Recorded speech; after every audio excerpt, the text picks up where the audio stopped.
Bonjour, bienvenue à tous. Nous sommes très heureux que vous soyez avec nous ce matin. Nous sommes très honorés de votre présence et nous adressons à chacun d'entre vous, aux amis de nos amis et visiteurs distingués et à toutes les familles représentées ici ce matin, notre bienvenue la plus cordiale.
Appel à l'adoration, psaume 100. Poussez vers l'Éternel des cris de joie, vous tous habitants de la terre. Servez l'Éternel avec joie, venez avec allégresse en sa présence. Sachez que l'Éternel est Dieu, c'est lui qui nous a fait et nous lui appartenons. Nous sommes son peuple et le troupeau de son pâturage. Entrez dans ses portes avec des louanges, dans ses parvis avec des cantiques. Célébrez-le, bénissez son nom, car l'Éternel est bon, sa bonté dure toujours et sa fidélité de génération en génération. Amen. Tout ce que la Bible dit est vrai. De tout mon cœur, je veux y croire. Avant de commencer l'histoire d'aujourd'hui, nous allons nous entraîner à dire ensemble quelque chose. Nous en aurons besoin pour l'histoire. Pouvons-nous faire cela? C'est facile. On va dire ensemble « J'irai ». Je veux vous l'entendre dire. 1, 2, 3. J'irai. Encore une fois. 1, 2, 3. J'irai. Je vous remercie.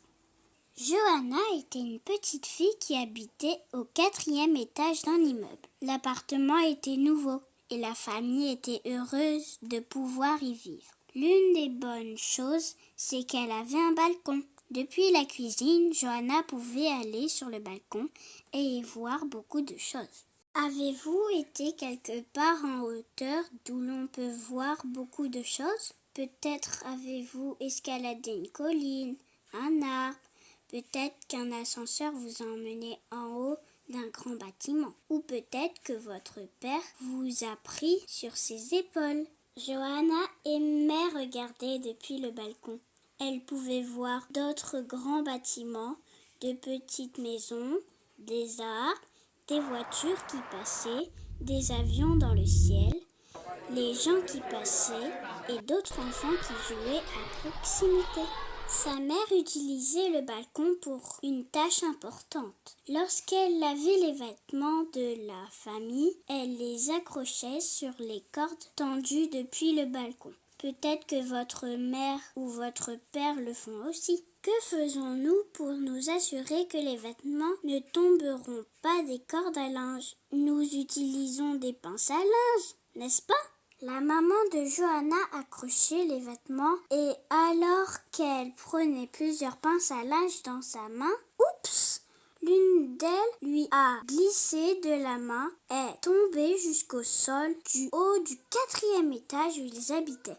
Elle ne devrait pas perdre cette pince à linge. C'est pourquoi la mère de Johanna lui dit « S'il te plaît, descends et va me chercher la pince à linge. » Johanna était très heureuse de pouvoir sortir de l'appartement. Alors elle a répondu « Vous le dites avec moi. 1, 2, 3, j'irai !» Elle courut en bas, tout en bas. En un rien de temps, elle fut au rez-de-chaussée du 4e étage, en bas des 72 marches. Elle chercha la pince, la trouva et remonta joyeusement l'escalier pour la rendre à sa maman. Lorsqu'elle eut fini de suspendre tous les vêtements pour les faire sécher, la mère de Johanna commença à préparer le déjeuner. Johanna l'aida à couper les légumes. Aimez-vous aider votre maman ou votre papa à préparer le déjeuner? Johanna, elle, prenait du plaisir à le faire. Et vite fait, la poubelle était pleine et devait être vidée. Sa maman lui demanda « Johanna, s'il te plaît, sors les ordures et mets-les dans le grand bac à ordures. » Johanna regarda la poubelle et dit « Vous le dites avec moi? 1, 2, 3, j'irai !» Elle sortit, redescendit les escaliers. Elle ne pouvait aller aussi vite car la poubelle était un peu lourde et elle devait faire attention. Remonter les 4 étages était un peu plus difficile cette fois-ci. Il commençait à faire froid dehors et la mère de Johanna dut allumer le feu pour réchauffer la maison. Mais elle avait besoin de bois et du bois d'allumage. De nouveau, elle appela Johanna et lui dit « S'il te plaît, descends chercher du bois et du bois d'allumage. » Johanna regarda sa mère avec un regard suppliant. Que pensez-vous qu'elle a dit? 1, 2, 3. Non, elle n'a pas dit « j'irai ». Pas cette fois-ci. Cette fois-ci, elle a dit « dois-je le faire ?» Ses jambes lui faisaient un peu mal à force de monter et descendre les escaliers. Johanna savait que descendre serait plus amusant et rapide, mais remonter les escaliers en transportant du bois lourd serait difficile. Peut-être que quelqu'un d'autre pourrait faire cette corvée. As-tu parfois des tâches difficiles à faire ou que tu n'aimes pas faire? Maman regarda Johanna avec des yeux affectueux et sourit. Ma chérie, cela nous aiderait tous à nous tenir chaud à la maison. Et tu le voudrais aussi, n'est-ce pas? Johanna aimait sa mère et voulait aider sa famille. Alors elle a dit 1, 2, 3, j'irai.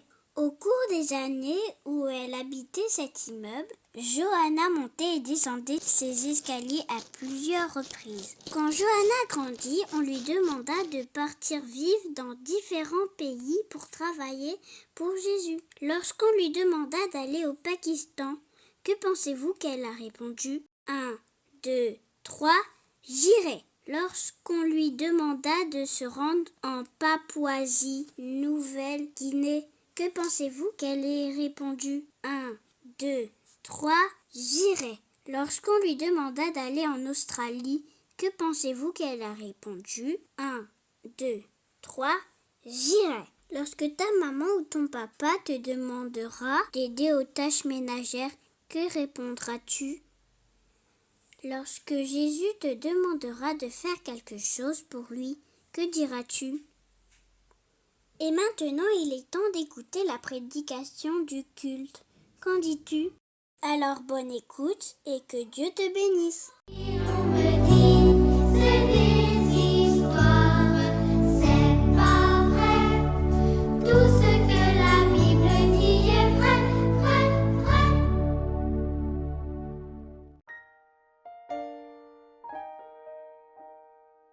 Bonjour à tous et bon sabbat. Avant de poursuivre dans la méditation, je vous propose de fermer les yeux. Nous allons prier. Prions. Seigneur Dieu, je te remercie pour cette journée de sabbat que tu nous donnes.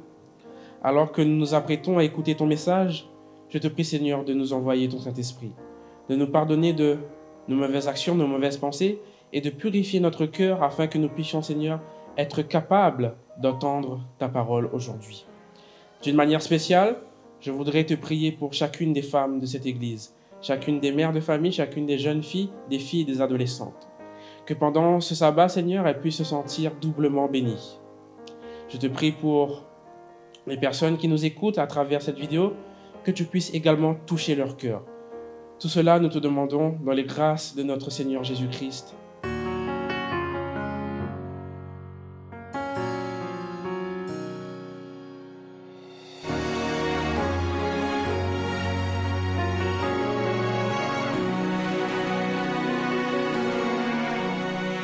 Je suis venue au monde pour une grande mission.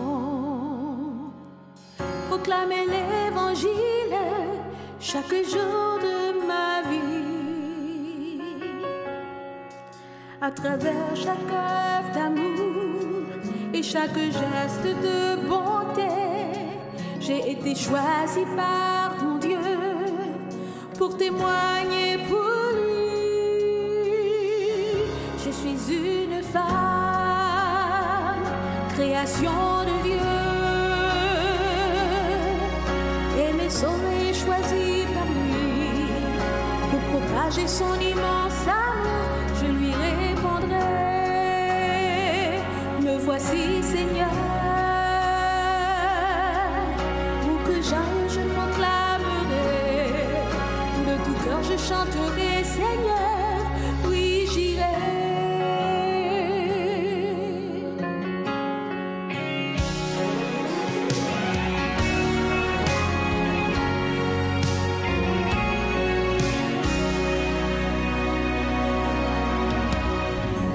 Nous les femmes d'aujourd'hui prêchons la voie, l'espérance.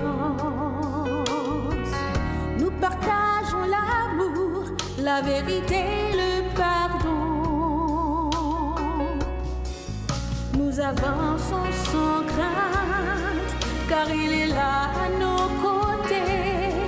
Par sa puissance nous avançons, la fin de tout est proche.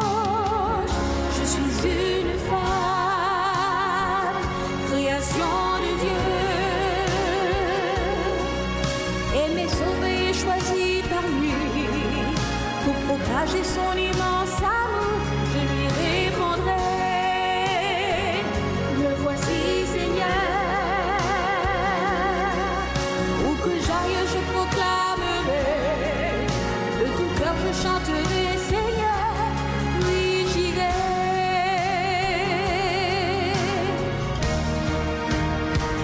Je suis une femme, création de Dieu, aimée, sauvée, choisie par lui. Pour propager son immense amour, je lui répondrai, me voici Seigneur. Où que j'aille, je proclamerai, aimée, sauvée, choisie par lui. De tout cœur je chanterai, Seigneur.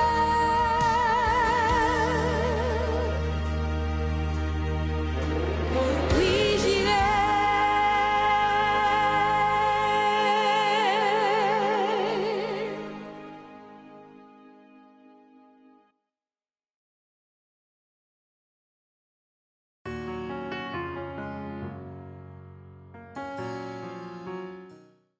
Bonjour et bon sabbat. Je tiens spécialement à saluer toutes les femmes parce qu'aujourd'hui c'est la journée internationale de la prière pour la femme. Notre sermon a été préparé par le département des ministères de la femme de la conférence générale. Notre thème cette année c'est J'irai et notre sermon a été écrit par notre sœur Danijela Schubert. Est-ce que vous aimez les histoires? J'aime écouter les histoires, particulièrement celles qui ont vraiment eu lieu. Aujourd'hui, nous allons écouter des histoires des personnes qui ont affronté des situations difficiles. Bien que leurs situations soient différentes, dans un endroit différent, époque différente, elles ont dû prendre une grande décision. Si elles décidaient de prendre une décision, ça aurait changé sa vie, ça aurait changé même la vie d'une nation. J'encourage les enfants à bien écouter et à savoir et reconnaître les personnages qui sont derrière les histoires. J'espère que le Saint-Esprit vous parlera à travers ces histoires. Ouvrez votre cœur et votre esprit pour entendre le message pour ce matin, alors que vous êtes confrontés aux décisions que vous devez prendre. Écoutez attentivement. Elle était belle, jeune, célibataire, et comme la plupart des jeunes femmes de son âge, elle pensait à sa vie et se demandait comment serait l'avenir. Se marierait-elle? Ou, à l'inverse, restera-t-elle toute sa vie chez ses parents? Et si elle devait se marier, quel genre d'homme aimerait-elle épouser? Serait-il beau, riche, gentil? J'imagine que la liste serait longue. Et en général, les filles de son âge se mariaient avec un parent éloigné. Malheureusement, dans le village où elle vivait, ils étaient tous partis. Et malheureusement, ils ne rendaient jamais de visite. Une de ses activités quotidiennes consistait à aller chercher de l'eau au puits pour la famille. Elle rejoignait ses autres amis, mais aujourd'hui, elle était seule. En s'approchant du puits, elle remarqua au loin un étranger qui venait. Elle connaissait tout le monde au village et ce visage ne lui était pas familier. Il avait également des chameaux qui se reposaient à proximité. Elle se demanda, mais qui est-ce? D'où vient-il? Que fait-il ici? Peut-être est-il venu rendre visite à quelqu'un du village? Ou ferait-il une pause avant de poursuivre sa route? Elle ne se doutait pas que grâce à cet homme, ce jour même, sa vie changerait à jamais. Ses pensées furent interrompues et c'est l'étranger qui engagea la conversation. Il avait besoin de boire, mais son hospitalité allait plus loin. Elle donna également à boire à ses chameaux. Ce ne fut pas une tâche facile, mais elle accepta avec plaisir. Elle avait remarqué que cet homme observait attentivement ses faits et gestes. Et tout d'un coup, il sortit de son sac un anneau d'or ainsi que 2 bracelets. Quelle fille ne veut pas de tels cadeaux? Puis, il lui posa quelques questions. De qui es-tu la fille? Y a-t-il une chambre dans la maison de ton père où nous pourrions nous reposer? À la première question, elle avait répondu poliment en disant son nom, et elle avait également répondu à la seconde en disant qu'il y avait de la place pour l'accueillir, lui et ses chameaux. Puis l'étranger mentionna le nom d'Abraham. Elle courut aussi vite qu'elle le put. De retour à la maison, elle raconta tout ce qui lui était arrivé. Son frère alla chercher l'étranger et ils s'occupèrent de lui. Ils lui donnèrent à manger, ainsi qu'aux chameaux. Ils préparèrent de la nourriture et lui donnèrent de l'eau pour se rafraîchir. Mais l'invité refusa de manger, car elle n'avait pas communiqué la chose la plus importante, c'est-à-dire le but de sa visite. Il était venu dans son village pour pouvoir prendre la fille en mariage pour son maître. La famille accepta de donner leur fille en mariage. Et enfin, il pouvait se détendre. Tandis qu'elle pouvait obtenir des réponses à ses questions sur son avenir, c'est-à-dire elle va se marier. Il y a donc un mariage à organiser. Peut-être qu'un choc encore plus grand se produisit ce matin-là. L'homme déclara qu'il devait partir immédiatement. La famille voulait organiser une petite fête de 10 jours pour dire adieu à leur fille, mais l'homme tenait vraiment à partir. Ils résolurent alors que la décision reviendrait à la jeune fille. Ma question est, avez-vous déjà été dans une situation où vous avez dû prendre une décision sans tarder et cette décision va complètement changer votre vie? Personnellement, j'aime prendre mon temps pour réfléchir, pour évaluer les avantages ainsi que les inconvénients et pour pouvoir me familiariser avec les circonstances. La jeune fille de notre histoire ne savait pas si un jour elle reverrait ses parents ou même son frère. Je suis sûre qu'elle aurait voulu leur dire au revoir et faire une petite fête. Mais elle allait se marier et ce fut une grosse affaire. Nous trouvons sa réponse dans Genèse 24, verset 58, qui nous dit « Ils appelèrent donc Rebecca et lui dirent « Veux-tu aller avec cet homme ?» Et elle répondit « J'irai. » Il existe différentes façons pour une femme de se distinguer dans la vie. Un des moyens qui est efficace d'y parvenir, c'est d'épouser un étranger. Dans les communautés proches, chacun se connaît et de telles décisions sont très importantes dans la mesure où les conséquences, c'est pour toute la vie. Et c'est exactement ce qu'elle fit. Elle épousa un étranger, mais ce n'était que le début de son aventure. Son mari avait un frère qui avait également épousé une femme de son village. Je ne sais pas lequel des deux s'était marié en premier. On peut imaginer ou supposer que cela était facile pour ces femmes de circuler parmi les gens qui parlaient d'elles. Lorsque les discussions dans le village s'est arrêtées, elles ont essayé de s'intégrer dans la nouvelle famille à laquelle elles appartenaient désormais. Comme c'est le cas lors des nouveaux mariages, on apprend à se connaître, il y a beaucoup d'ajustements à faire, on apprend à connaître la langue, manière de penser. Des fois, on n'arrive pas à communiquer, mais on essaie de comprendre, on se remet en question, on adopte. Une autre question qu'il fallait aussi régler, c'était la religion. Sa religion à elle était différente de celle de son mari, mais elle a commencé à admirer le Dieu et aussi cette religion nouvelle. Alors, la première année de son mariage, il n'y a rien à partager. La seconde année également. Mais maintenant, tout le village commence à parler, à discuter. Ça fait 2 ans, ils ont même pas d'enfants. Il n'y a pas d'enfants dans leur famille. Comme si c'était pas déjà douloureux pour cette famille de 2 frères de ne pas avoir d'enfants. Les commentaires des autres devaient s'ajouter à des difficultés. Mais le pire était à venir. D'abord, le beau-père mourut. Ce fut un coup très dur pour la belle-mère. Elle était inconsolable. Et c'est quelque chose pour toutes les belles-mères qui devaient apprendre, c'est d'être en bon terme avec les belles-filles. Mais comme si la mort du beau-père n'était pas suffisant, 2 autres coups sévères frappèrent aussi la famille. Le beau-frère, mais aussi son mari bien-aimé, moururent tous deux. Une certaine maladie emporta tous les hommes de cette famille.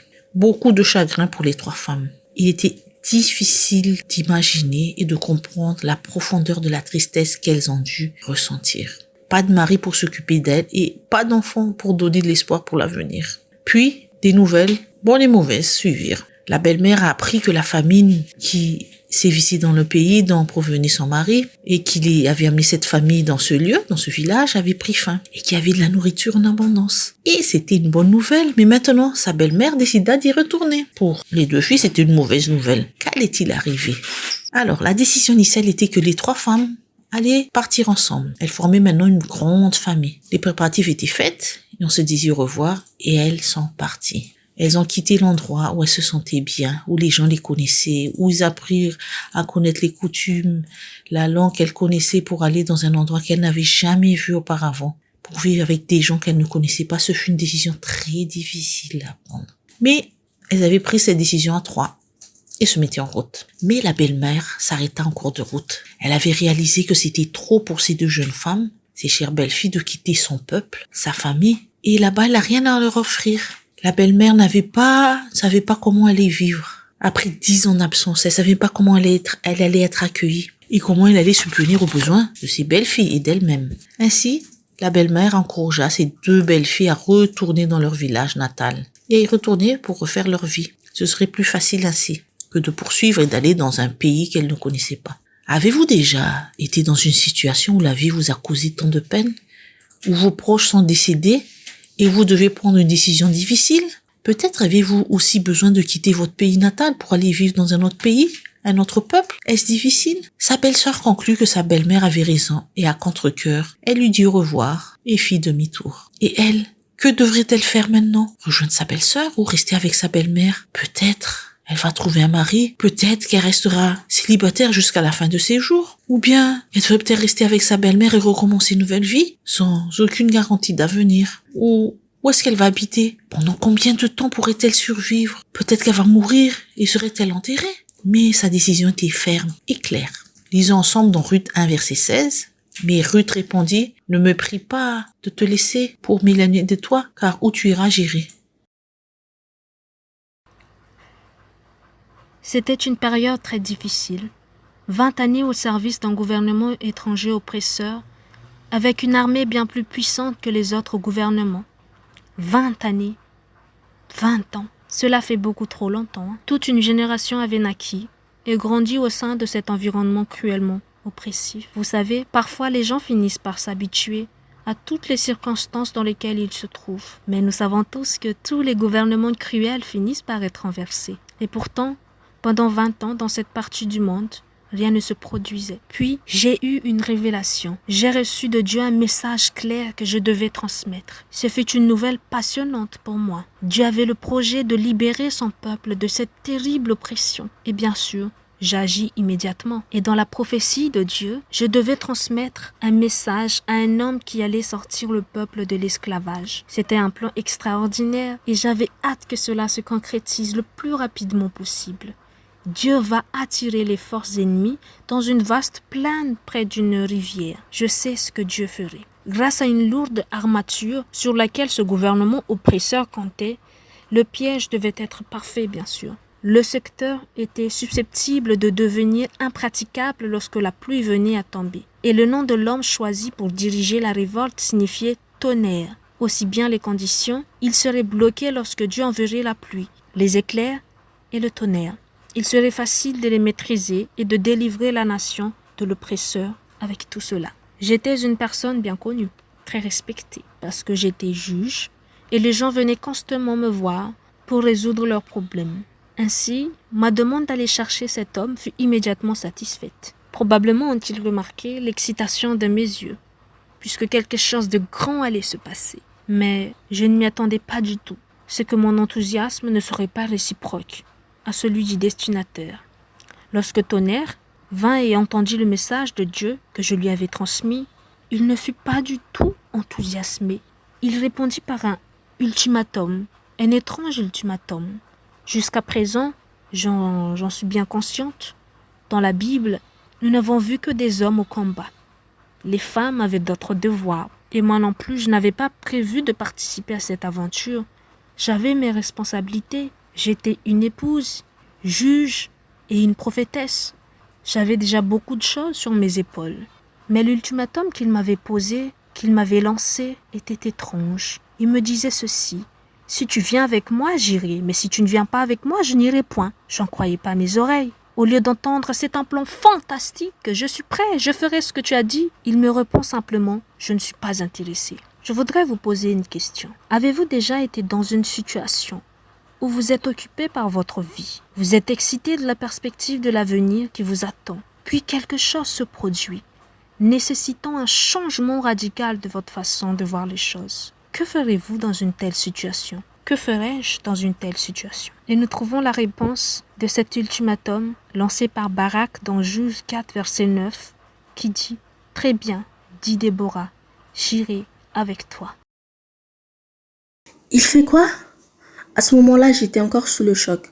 Quand mes servantes m'ont répondu, « Il est couvert de cendres, ses vêtements sont déchirés. » Il gémit bruyamment et amèrement et est vêtu d'un sac. C'était une terrible nouvelle. J'avais aucune idée de ce qui pouvait arriver à mon oncle. Et soudain, des souvenirs d'enfance m'effleurent l'esprit. Vaguement, comment mes parents ont été tués. Ou encore, je me souviens d'avoir grandi avec mon oncle qui m'aimait beaucoup et faisait tout pour que je ne manque de rien. Et maintenant, d'autres souvenirs me viennent comme le jour où on m'a enlevé pour rejoindre ces autres femmes dans la maison royale. En y pensant, ça me fait rire quand je pense à tous les soins qu'on nous offrait pendant une année pour être prêt à la rencontre du roi. La vie et les devoirs royaux me séparaient de mon oncle, ce qui me rendait triste d'ailleurs. La première chose à laquelle je pouvais penser était de lui envoyer des vêtements pour répondre à tous les besoins de mon oncle. Et un jour, il n'acceptait plus à mes offres, c'est-à-dire les vêtements que je lui offrais. Pourquoi? C'est ce que je devais savoir. À ce moment-là, j'ignorais à quel point la situation était grave. C'est vrai que j'étais devenue reine, mais à cette époque, je ne participais pas activement à la vie politique. Heureusement que mon oncle était très informé sur ce genre de sujet. Il faut rappeler que mon oncle, dans le passé, il a sauvé la vie de mon mari, c'est-à-dire le roi. C'était pas ce qui était le plus important. Mon oncle me racontait toutes les nouvelles et me presse d'aller voir le roi, lui demander grâce et pour qu'il épargne la vie de mon peuple, c'est-à-dire les Juifs. Mon oncle et moi avions pensé que Dieu m'avait mis à cette place pour ce fameux jour. Et quelle que soit ma décision, on était sûr que Dieu sauverait quand même mon peuple. Est-ce que vous, toi aussi, tu as été dans ce genre de position où tu devais te mettre à la place des autres, être une chef ou un chef, et tu sais que ces personnes comptent sur toi pour parler ou prendre cette décision à leur place, pour eux. Et si oui, est-ce que tu as fait? Tu as parlé ou gardé silence? Tu t'es senti comment? Qu'auriez-vous fait à ma place? Alors, je considère sérieusement les paroles de mon oncle. Je lui ai envoyé ma réponse. Nous lisons dans Esther 4, verset 16. Va, assemble tous les Juifs qui se trouvent à Susan et jeûne pour moi, et ne mangez et ne buvez de 3 jours, tant la nuit, tant que le jour. Et moi et mes demoiselles, nous jeûnerions de même, puis je m'en irai. Nous avons entendu 4 histoires différentes de femmes dans la Bible. Peut-on entendre une histoire à propos d'un homme? Certaines personnes peuvent voir l'avenir. Ce sont des leaders visionnaires. Ils ont une vision beaucoup plus large et adaptent leur vie en conséquence tout en continuant de préparer leurs disciples. Moi aussi, j'étais parmi ces dirigeants. J'étais une personne capable de voir clairement l'avenir et je préparais mes disciples à ce qui allait leur arriver. Des jours difficiles, des jours sombres et des jours de douleur. Voilà des jours, des mois, même des années que j'essayais de leur faire comprendre, mais en vain. Cela n'a servi à rien. Mes disciples étaient complètement aveugles vis-à-vis de ma mission et de ce qui allait leur arriver. Et cette nuit fut la dernière nuit que je passais avec mes proches collaborateurs. Et comment marquer cette occasion? Par un repas. Cependant, je voulais qu'ils se souviennent de ce repas pour toujours. C'est pour cela que j'ai pris la liberté de modifier quelques rituels. Après le repas, nous sommes partis pour une promenade. Quelle bonne idée d'aller marcher après un repas.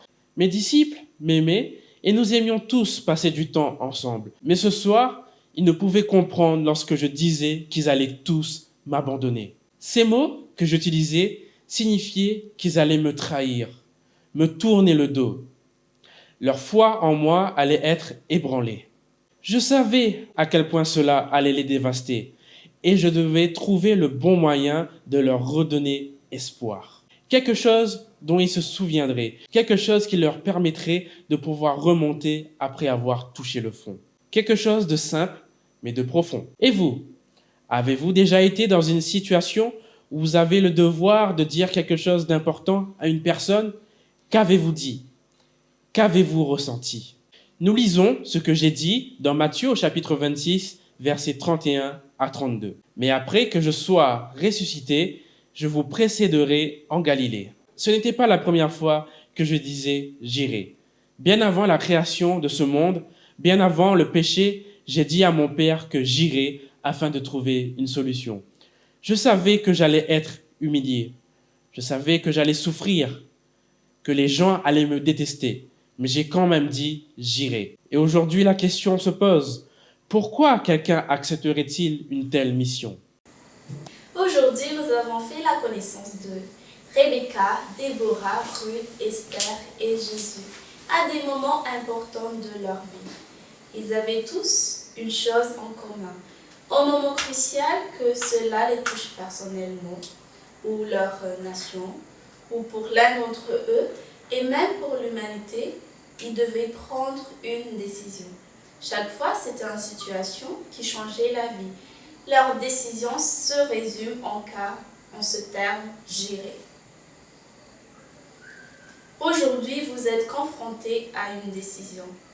Dieu vous appelle à rejoindre votre conjoint et à lui demander pardon. Vous lui avez fait du mal dans le passé? Que répondrez-vous? Gérer. Dieu vous appelle à aller chez votre voisin.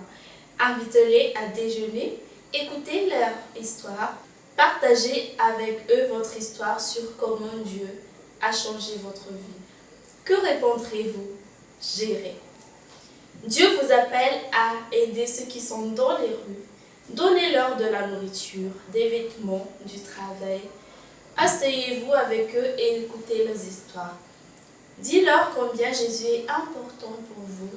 Que répondrez-vous? J'irai.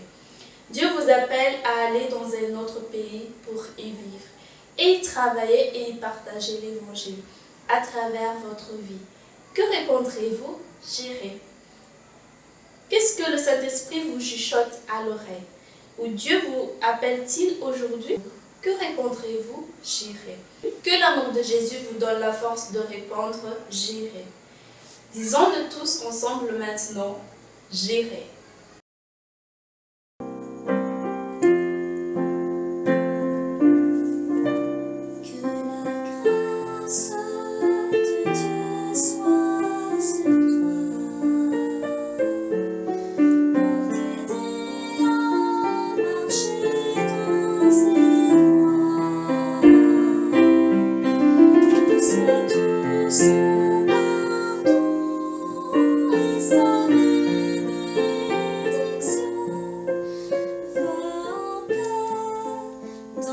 Joie.